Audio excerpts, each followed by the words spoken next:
Alô, pessoal! Seja bem-vindo ao podcast Curto, o podcast que fala pouco, mas fala tudo, tudo que você gosta. E na nossa estreia, vamos conversar com o jornalista da Jovem Pan e com o biógrafo das Copas, Thiago Berrache. Seja bem-vindo, Thiago!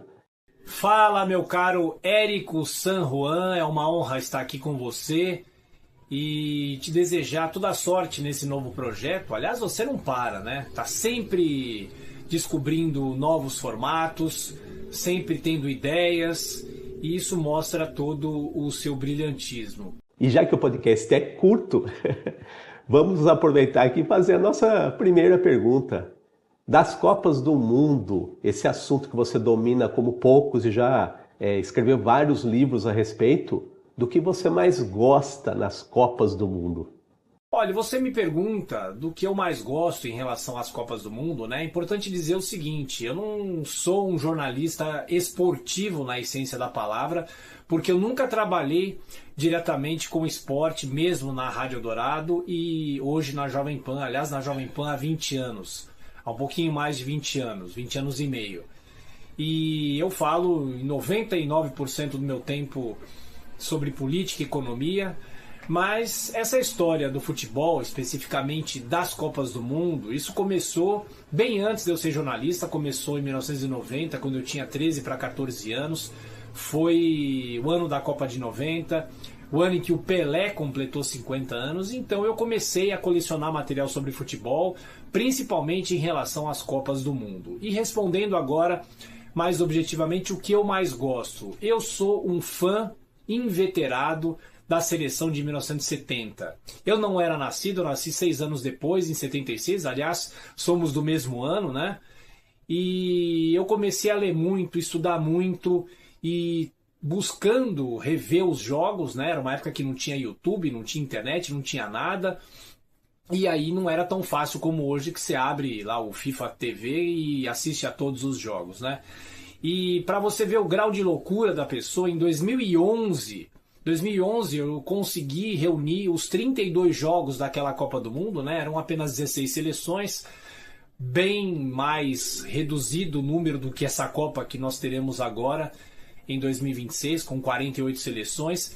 E aí eu revi lá em 2011 os 32 jogos exatamente nos dias em que as partidas foram disputadas. E isso mostra o grau de loucura.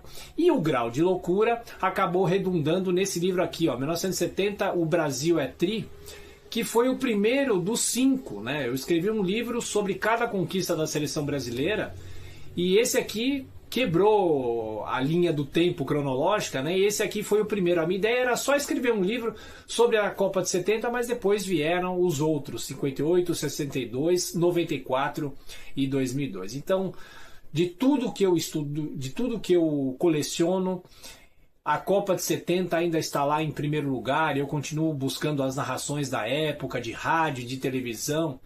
E, na minha humilde avaliação, não teve seleção melhor do que aquela de 1970. Dos livros que você escreveu, qual deles você mais curte, mais gosta?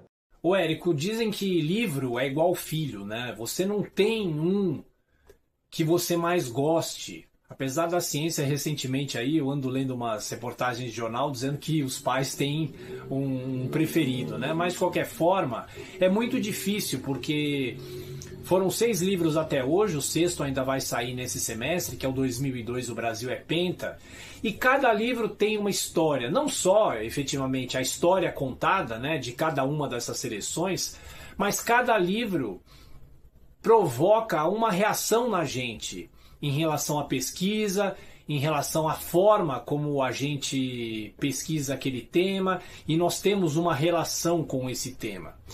E nessa segunda pergunta eu trago esse livro aqui, ó, 1994, O Brasil é Tetra. Não estou dizendo que esse aqui é o meu livro preferido, mas esse aqui talvez seja um livro muito marcante para mim. Por quê?